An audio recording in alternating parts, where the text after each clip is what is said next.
मित्रांनो, आजपर्यंत मी माझ्या YouTube चॅनलवर बऱ्याचशा typing course related informative videos मी प्रोव्हाइड केले आहेत तुमच्यासाठी आणि बरेचसे मुलं त्या व्हिडिओजला पाहून टायपिंग कोर्सला देखील ॲडमिशन घेतलेले आहेत। कोणी 12वी पास आउट झाल्यानंतर टायपिंग कोर्स कडे वळतात आणि कोणी 10वी पास आउट झाल्यानंतर टायपिंग कोर्सेस कडे वळतात।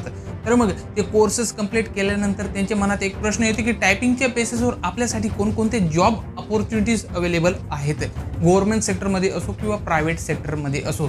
तर मग हे टॉपिक्स रिलेटेड मी एक प्लेलिस्ट बनवलेली आहे ज्याच्यामध्ये मी टायपिंग्स रिलेटेड कोणकोणते जॉब्स अवेलेबल आहेत त्यांच्याशी related basic comparison, basic battle मी घेऊन येत आहे। तर मग या टॉपिकवर ऑलरेडी 2 व्हिडिओज पडलेले आहेत ते आपण प्लेलिस्टमध्ये। तर ही आता तिसरी व्हिडिओ आहे ज्याच्यामध्ये आपण बघणार आहोत की टायपिंगशी रिलेटेड कोणकोणते 2 प्रकारचे जॉब आहेत त्यांच्याशी रिलेटेड बेसिक कंपॅरिझन आपण या ठिकाणी बघणार आहोत। छोटीशी व्हिडिओ आहे पण मोस्ट इम्पॉर्टंट आहे जर तुम्ही टायपिंग कोर्स नंतर गव्हर्नमेंट जॉबची इच्छा राखत असाल तर।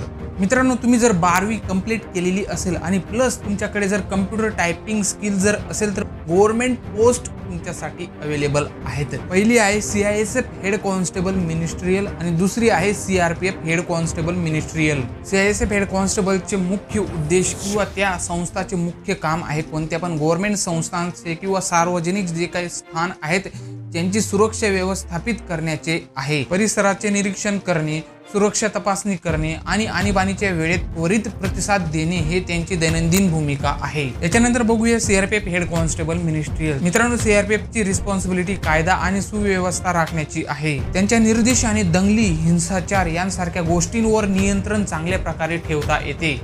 की रिस्पॉन्सिबिलिटीज मित्रांनो, या दोन्हीही पोझिशन HCM पोझिशन आहेत म्हणजे हेड कॉन्स्टेबल मिनिस्ट्रियल पोस्ट आहेत दोन्हीही पोस्ट। या दोघींच्या रिस्पॉन्सिबिलिटी मध्ये पण काही कॉमन रिस्पॉन्सिबिलिटी अशा आहेत ज्या की टोटली सारख्या आहेत, जसे की ॲडमिनिस्ट्रेटिव्ह ड्युटीजला पार पाडणे, त्यानंतर मग रिपोर्ट्स तयार करणे आणि आपल्यातील जे काही लहान पोझिशनवर आहेत, जे काही ज्युनियर आहेत त्यांना सुपरवाइज करणे यांसारख्या ड्युटीजला इफेक्टिव्हली परफॉर्म करणे हे त्यांचे मुख्य उद्देश आहे। म्हणजे दोघी पोझिशनमध्ये अशा प्रकारचे काम आपल्याला बघायला मिळतात।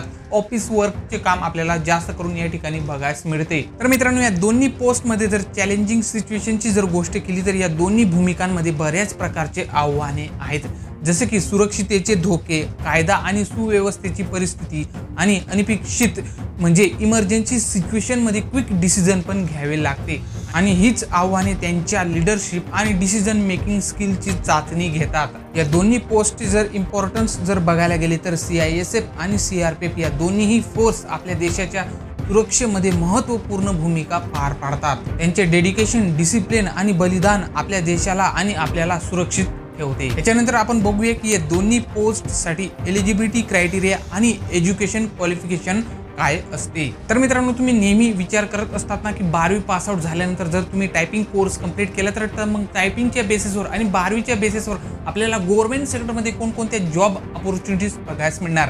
तर मग टायपिंग आणि 12वी जर तुम्ही पास आउट आहात तर मग तुमच्यासाठी या दोन्ही पोस्ट मोस्ट इम्पॉर्टंट आहेत। या दोन्ही पोस्ट 12वी पास आणि टोटली टायपिंगच्या बेसिसवर या दोन्ही पोस्ट आहेत। थोडे आपण थेरिटिकली आपण समजून घेऊया। तर मित्रांनो, आपल्याला CISF हेड कॉन्स्टेबल मिनिस्ट्रियल साठी जर आपल्याला अप्लाय करायचे असेल तर मग आपण 12th पास आउट असणे गरजेचे आहेत विथ कम्प्युटर टायपिंग स्किल। तर मग कम्प्युटर टायपिंगची जर गोष्ट केली तर आपल्याकडे हिंदी किंवा इंग्लिश या 2 प्रकारचे टायपिंग आपल्याला येणे गरजेचे आहे। दोघांमधून एक पण आली तरी चालेल, इंग्लिश तर कंपल्सरी आहे, हिंदी जर आली तर अजून चांगले आहे।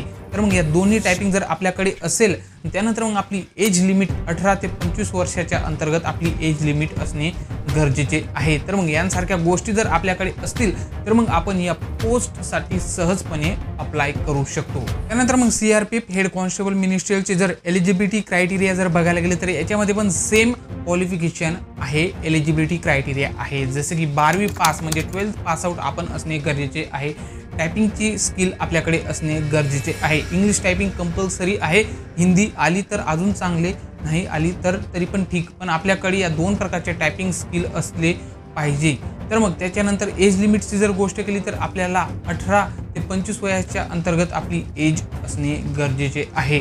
तर मग आपण CRPF हेड कॉन्स्टेबल मिनिस्ट्रियल या पोस्टसाठी सहजपणे अप्लाय करू शकतो। तर मित्रांनो, याच्यानंतर प्रश्न पडतो की या दोन्ही पोस्टमध्ये, या दोन्ही पोझिशनमध्ये बेस्ट पोझिशन कोणती आहे, यानी की बेस्ट पोस्ट कोणती आहे. तर मग हे आपण आपल्या इंटरेस्टच्या अकॉर्डिंग डिसाईड करू शकतात. दोन्ही पोस्ट चांगल्या प्रकारे आहेत आणि आपल्याला करिअर ऑपॉर्च्युनिटीज, प्रमोशनचे चान्सेस पण याच्यामध्ये चांगल्या प्रकारे बघायला मिळतात. तर मग आपण आपल्या इंटरेस्टच्या अकॉर्डिंग डिसाईड करू शकतात आणि आपल्या आवडीच्या पोस्टवर सहजपणे अप्लाय करू शकतात आफ्टर 12th आणि टायपिंग कोर्स कंप्लीट केल्यानंतर. आणि राहिली गोष्ट टायपिंग कोर्सची, तर मग टायपिंग कोर्स रिलेटेड बऱ्याचशा व्हिडिओज मी अपलोड केलेले आहेत. तुम्ही चॅनलच्या प्लेलिस्ट चेकआउट करू शकता. चला तर मग भेटूया अजून पुढच्या नवीन व्हिडिओमध्ये अजून चांगल्या नवीन टॉपिक विषयी. चला तर मग तोपर्यंत गुड बाय. जय हिंद अँड जय भारत.